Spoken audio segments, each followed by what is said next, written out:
Hey folks, Kevin here. Well, it's June 2nd, 2022, and one of my goals today is to try and transplant some red raspberry plants that are still in the ground.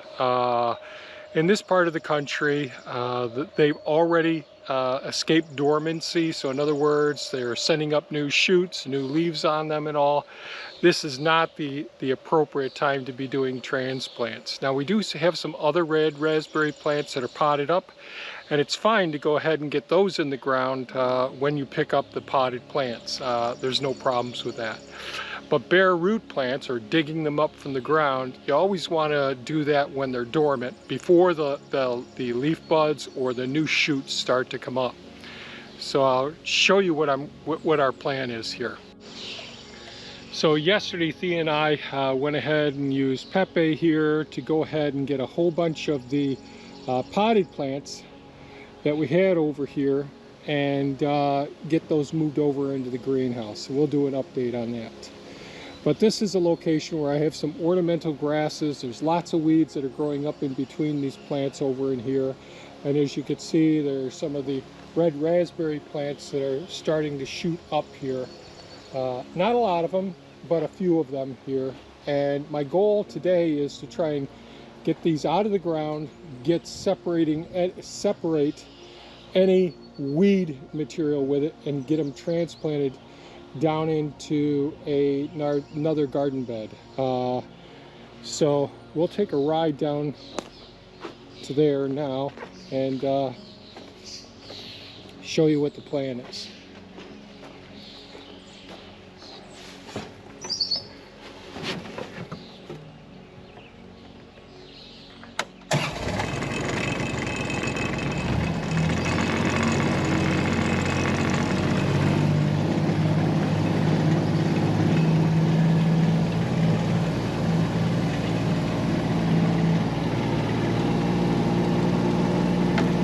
A little breezy this morning, and it's in the 50s. I believe it's about 56 or 57 degrees Fahrenheit. We've had some really hot days lately, and we're probably headed for more hot days. Yesterday we had a fair amount of rain. I don't know how much it was because our rain gauge is broken right now, but we had rain all day yesterday, and we've had rain 2 days of solid rain several days ago as well. This is pond 6 where we are now, the solar panels, and that's where we're going to be planting the raspberry plants.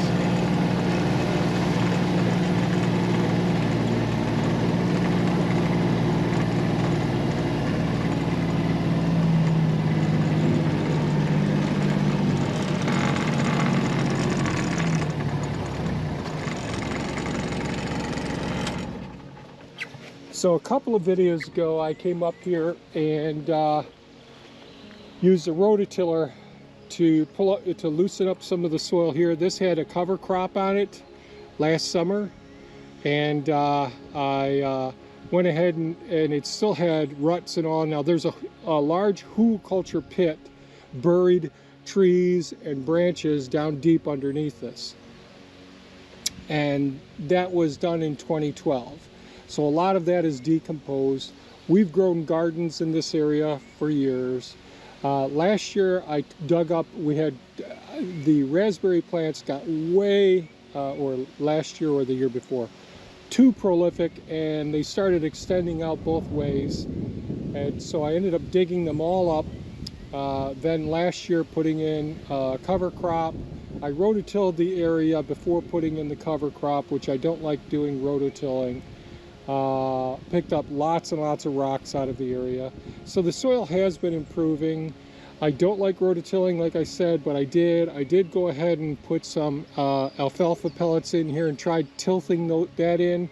Not tilting it in, using the rototiller to get in, but the rototiller broke. There are some holes along the way. The snapping turtles are out now laying their eggs, as well as the painted turtles. So in the last video you probably saw some 2x4. So that's a 2x4x8, and I have a 6-foot mower, zero-turn mower.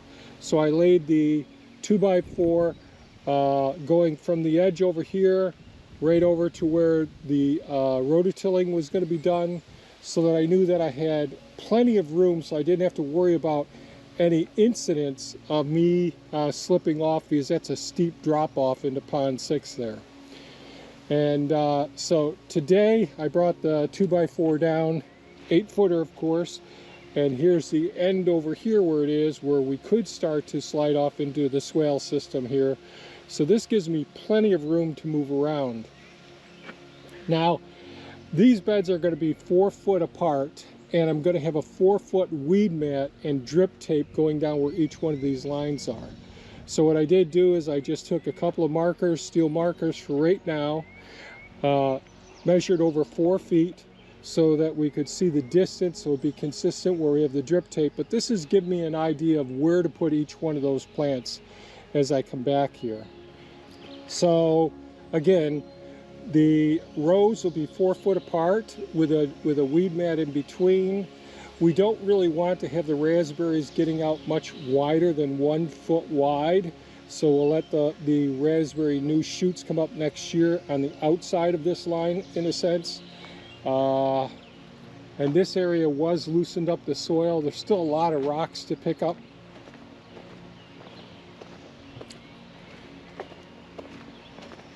And I made sure that all along the way I've got plenty of room on the sides.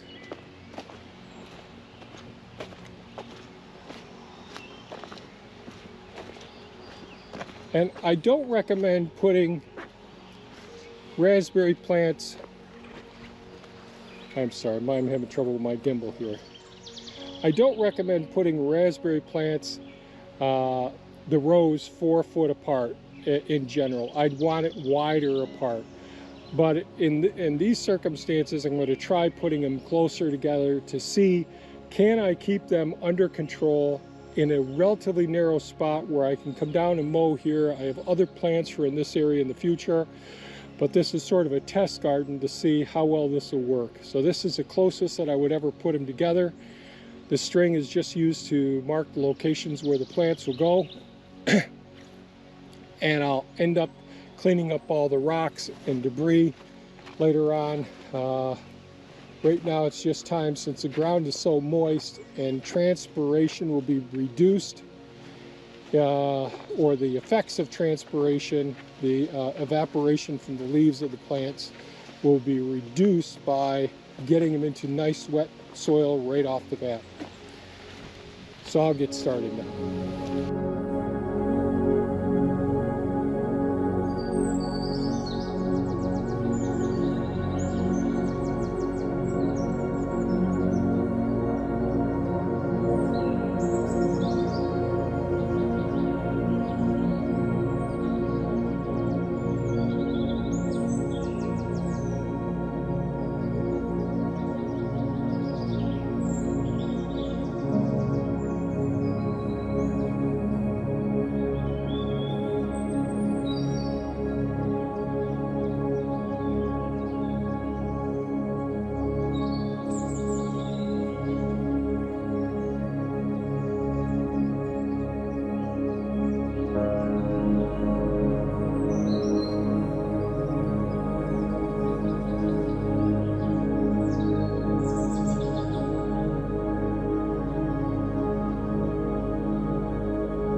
Okay, I just got done digging up and then transplanting or transporting and then transplanting these red raspberry plants.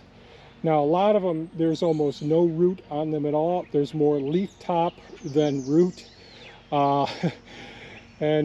so I did the best I could. I think there's between 68 and 70 plants. If I have a 50% success rate, given this late in the season and given that there's all this green and so little root, I'll be pretty happy. I did use mycorrhizal fungi to go ahead and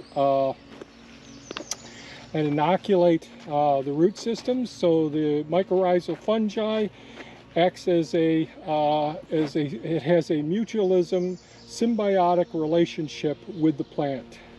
So what that will do is it'll extend the surface area and functional ability of the root system of these plants. So the soil is in real good condition, loose enough for me to get in here, and you can see the tops are really stressing back here some. And I'll probably come back and cut some of these. The soil is nice and moist, so that's really good. I pulled out rocks along the way as well. And so the more expansive the roots, the better that they'll be. These will have to be pruned, but I think a lot of them will come back. Hopefully we'll have an overcast day today. I'm really hoping for a nice overcast day. That will help out a lot. So the potted plants I'm not as stressed about getting in here, but I'll use mycorrhizal fungi as well to get the row of the potted plants in here. And I won't put them quite as tight as I did all of these bare root plants, these transplants, because I don't expect all of them to survive. So we'll see how things work out. We'll do an update in a couple weeks time to see how they're doing here. I'll have to pull up after getting the next row of plants in, I'll have to pull up the strings, put down drip tape. Fortunately, I've got a hydrant down there at that end, and I'll hook up a timer to irrigate all of these plants. And we'll keep our fingers crossed. There'll be a weed mat that goes across the center. I'll have to rake up and pick up the rocks on each side here, because we'll mow up against the outsides, but we'll have the drip tape and the weed mats and on the inner surface. So this year I don't expect much out of them. Hardly anything out of these plants this year at all.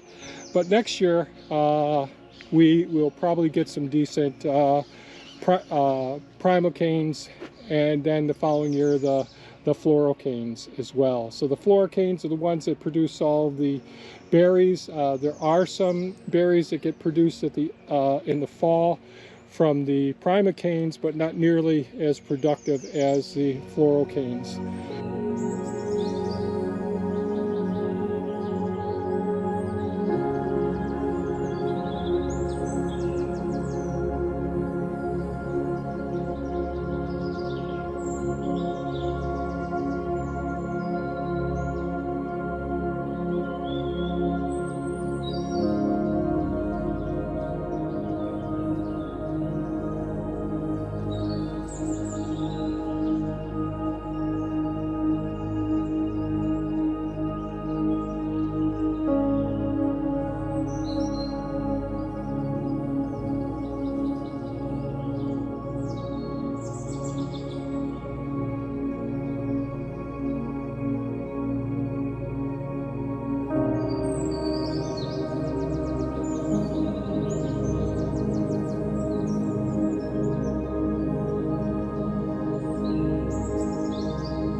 Okay, I just got the potted raspberry plants in.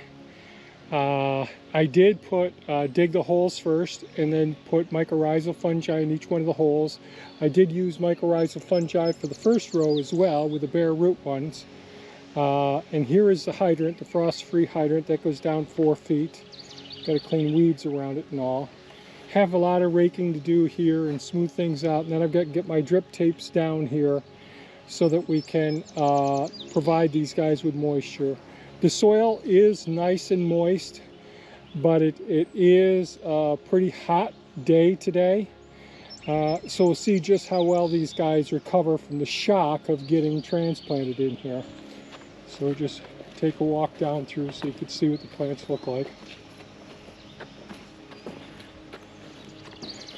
The ones that transplanted from pots really look pretty darn good, but bare root, I certainly don't recommend doing what I'm doing here, but it's less water in the potted plants getting these up into pots, and they'd still have a stress as well, and I needed to get them out of the area that they're in.